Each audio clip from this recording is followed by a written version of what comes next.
चलिए, Bhupesh जवांगन online class में आप सभी का हार्दिक स्वागत करता हूं। आज हम लोग देख लेंगे हिंदी के वर्णमाला। ठीक है ना, तो ध्यान दीजिए, हम लोग देख रहे हैं वर्णमाला। ध्यान से देखिएगा, बहुत ज़्यादा इंपॉर्टेंट है वर्णमाला। इसमें हम लोग क्या पढ़ने वाले हैं, जो सबसे कंफ्यूजिंग टॉपिक है। सबसे कंफ्यूजिंग कौन सी है, तो वही कंठ, तालव्य, मूर्धन्य, ये सब क्या होता है करके। तो सिंपल से देखिए, वर्णमाला कितने वर्ण होते हैं हिंदी में, तो टोटल 52 वर्ण होते हैं, याद रखेंगे। ठीक है ना, जिसमें 11 है। स्वर की संख्या कितनी है, 11 है। अगर स्वर की बात करें तो स्वर कौन कौन सी है, अ, आ, ई, उ, री, ए, ओ और औ। याद रखिएगा, ये क्या है, स्वर है हिंदी में। देख लीजिए, गिन लीजिए, 1 2 3 4 5 6 7 8 9 10 11 स्वर होते हैं। और व्यंजन कितने होते हैं, याद रखिएगा। हिंदी में व्यंजन की संख्या 33 है दोस्तों, याद रखिएगा। व्यंजनों की संख्या 33 है। और अगर बात करें हम लोग, ध्यान दीजिए इधर, अंतस्थ व्यंजन की बात करते हैं। कौन सा व्यंजन, अंतस्थ व्यंजन की बात करते हैं। अंतस्थ, तो अंतस्थ व्यंजन किसको बोलती है, इसी को अर्धस्वर भी बोला जाता है, याद रखिए। क्वेश्चन में यही पूछा जाता है, अर्धस्वर या अंतस्थ व्यंजन कौन सा है। तो कौन सा, याद रखिए, य, र, ल, व, इनको क्या बोला जाता है, अंतस्थ व्यंजन बोला जाता है। ठीक है ना। अगर हम लोग ऊष्म व्यंजन की बात करें, कौन सा व्यंजन, ऊष्म व्यंजन की बात करें, तो ध्यान दीजिएगा, ऊष्म व्यंजन कौन कौन से होते हैं। जितने प्रकार के स है, एक सरोतक सा होता है, एक शक्कर का सा होता है, एक षटकोण का सा होता है। ठीक है, ये हो गया। और हाँ, ये चारों को क्या बोलते हैं, ऊष्म व्यंजन बोलते हैं। ठीक है। और एक आया था ऋष्व स्वर आता है। ऋष्व स्वर मतलब जो छोटा छोटा है, आ, ई, उ, री। ऋष्व स्वर कितने होते हैं, ऋष्व स्वर को मूल स्वर भी बोला जाता है, याद रखेंगे। और ऋष्व या मूल स्वर की संख्या कितनी है, 4 है, याद रहेगा। चलिए ठीक, तो हम लोग आज देखने वाले हैं वही जो सबसे कंफ्यूजिंग टॉपिक है, जिसके बारे में मैंने जिक्र किया है। ठीक है ना। तो हमारा ट्रिक पहले याद रखिए, KTM 2 करके। ट्रिक क्या है, KTM 2। ठीक है ना, KTM 2 लिख लेंगे सबसे पहले। KTM क्या होता है, KTM बाइक है ना, जो स्पोर्ट्स बाइक है। KTM 2 करके मतलब एक बच्चा जो है अपने पिता से रिक्वेस्ट कर रहा है, अनुरोध कर रहा है कि पिताजी मेरे लिए KTM बाइक खरीद दो करके। ठीक है, तो KTM 2, KTM 2।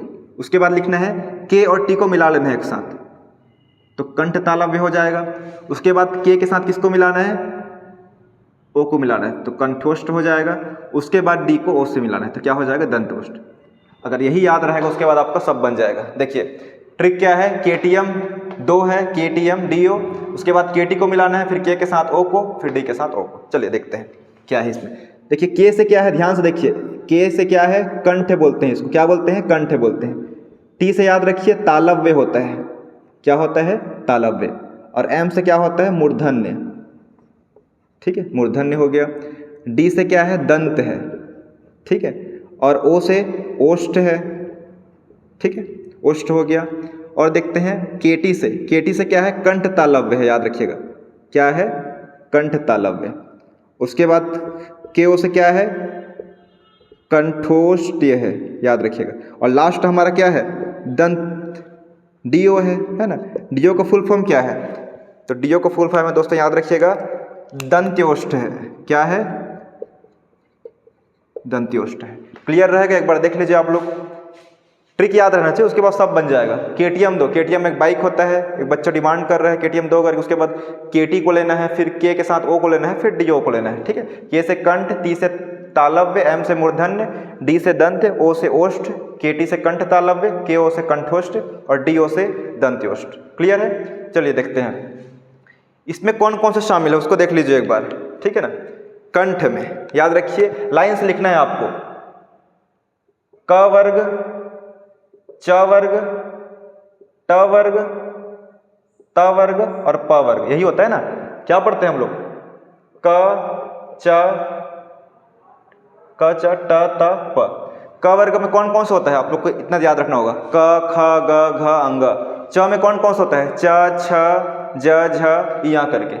ट में कौन कौन सा होता है, ट ठ ड ढ न, बाण करना ना। और त में कौन सा होता है, त थ द ध न, नल का न। और प में कौन सा होता है, प फ ब भ म होता है। ठीक है, इतना याद रखना है। तो इसमें जितना भी खा जो भी हो गया इसमें वो आ जाएगा, और इसमें विसर्ग वाला भी आ जाएगा। कौन सा आएगा इसमें, याद रखिए, विसर्ग वाला भी आ जाएगा। मतलब इस प्रकार से जो रहेगा ये भी इसमें शामिल हो जाएगा। क्लियर है, इतना याद रहेगा। चलिए ठीक। उसके बाद देखते हैं च वर्ग में। च वर्ग में ताल से ताल मिलाएंगे तो क्या बोलते हैं, हमको प्रसिद्धि प्राप्त होती है, यश की प्राप्ति होती है। याद रखिएगा, या और क्या आ गया, श, यश हो गया। ठीक है ना। मूर्धन्य में ट वर्ग रहेगा। मूर्धन्य में याद रखिएगा, कोई व्यक्ति का मृत्यु हो गया है, मूर्ध रूप हो गया है उसका, याद रखिएगा, तो री रस निकलता है। क्या निकलता है, री रस। ये वाला श याद रखना है। और दांत से आप किसी का कत्ल कर सकते हो और क्या बन जाएगा, लाश बन जाएगा। तो याद रखिएगा इसमें ल और स रहेगा। तीनों प्रकार का स का उपयोग हो गया है, देख लीजिए। ठीक है, किसमें करना है, कौन सा स लिखना है उसको देख लीजिए। ओष्ठ में प रहता है। ठीक है ना। प में क्या रहेगा, उ और उ भी रहेगा। ठीक है, और इसमें याद रखिएगा आ रहेगा, और तालाब में क्या रहेगा, ई और ई भी रहेगा, और उ इसमें रहेगा। और उसके बाद कंठ तालव्य में रहेगा। कंठ तालव्य में याद रखेंगे दोस्तों, ए और ए रहेगा, और कंठ्योष्ठ में ओ और औ, और दंत्योष्ठ में लास्ट में व बस रहेगा। इतना ही आपको याद रखना है और कुछ याद नहीं रखना है। ठीक है ना।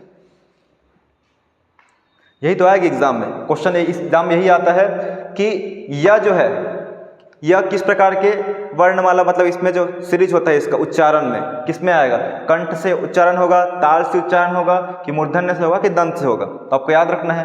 कौन सा पूछा हूँ मैं अभी, मान लो या को पूछा हूँ। ठीक है ना। तो ताल देखिए, ध्यान दीजिए, अब रिवाइज बस करूँ उसके बाद क्लास को खत्म कर देंगे। ठीक है ना। ताल, ताल से याद रखना है, ताल से ताल मिला करके। ठीक है ना। तो ताल में क्या रहेगा, ताल से ताल मिलेगा तो क्या है, यश की प्राप्ति होगी, प्रसिद्धि की प्राप्ति होगी। आप अच्छे से कुछ भी चीज़ संगीत बजाएंगे जो भी है, तो यश मतलब क्या होती है, प्रसिद्धि होती है। या ठीक है ना। और क्या है, शक्कर का यश किस में आएगा, ताल वाले में आएगा।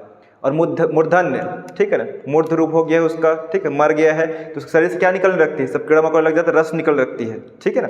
तो वो है, तो वो क्या है, री रस करके याद रखेंगे। ऋषि का री और रस्सी का रा और षटकोण का सा, इसको बस याद रखना है। और दांत से मैं क्या बताया हूँ, दांत से आप क्या है, किसी का क्या है, काट के उसको लाश भी बना सकते हैं, मतलब मार सकते हैं उसको जान से ही। ठीक है, तो क्या बन जाएगा, लाश बन जाएगा। और लाश का ये वाला सा लिखना है, क्योंकि यश में क्या है, हम लोग ये वाला सा उपयोग कर चुके हैं, तो लास्ट में ये वाला सा बचेगा। और ओष्ठ में ऊ बोलेंगे, आप लोग बोल के ही देखिए, ऊ होंठ से उपयोग हो रहा है। ठीक है ना। और इसमें प वर्ग रहेगा, इसको याद रखना है। क वर्ग जितना भी आएगा, क वर्ग में कौन कौन सा है, क च ट त प, सभी इसमें आएगा, याद रखिएगा। ठीक है ना। क्या रहेगा इसमें, आगे लिख देता हूँ पूरा, इसका क्या वर्ग रहता है, क ख ग घ अंगा, ये इसमें रहेगा। और च में कौन सा रहेगा, च छ ज झ ई आता है, ये भी इसमें शामिल रहेगा। और ट में कौन सा वर्ग आता है, ट ठ ड ढ न, ये रहेगा। और त में कौन सा रहेगा, त थ द ध और न, ये वाला रहेगा, क्योंकि ये बाण करना इसमें उपयोग हो चुका है। ठीक है, ध्यान दीजिएगा, ये बाण करना है। ठीक है, ये वाला। ओष्ठ में कौन सा रहेगा, तो क च ट त, प वाला रहेगा, प फ ब भ म, ये रहेगा। अक्षर ये वाला बहुत इंपॉर्टेंट क्वेश्चन है। व का उच्चारण किससे होगा, तो याद रखिएगा, दांत और होंठ दोनों से उपयोग होगा। दंत्योष्ठ मतलब क्या है, ओष्ठ मतलब होता है होंठ। ठीक है, देख लीजिए एक बार अच्छे से। ट्रिक क्या है, केटीएम 2 करके। केटीएम 2 सबसे पहले लिख लेंगे, के से कंठ, टी से तालव्य, एम से मूर्धन्य, डी से दंत, ओ से ओष्ठ, और के टी से क्या है, कंठ तालव्य लिखेंगे, फिर के ओ कंठोष्ठ, ऐसे लिख लेंगे। आशा करता हूँ कि याद हो जाएगा आप लोग को। बाकी तो क्या है, अंतस्थ व्यंजन कौन कौन सा है, य र ल व, उष्म व्यंजन श श स ह, 3 प्रकार के। ठीक है, देख लीजिए आप लोग, स्क्रीनशॉट कर लीजिए जैसे भी है। ठीक है, चलिए। और कोई भी टॉपिक आपको हिंदी में समझना होगा तो बता दिया जाएगा। ठीक है, थैंक यू।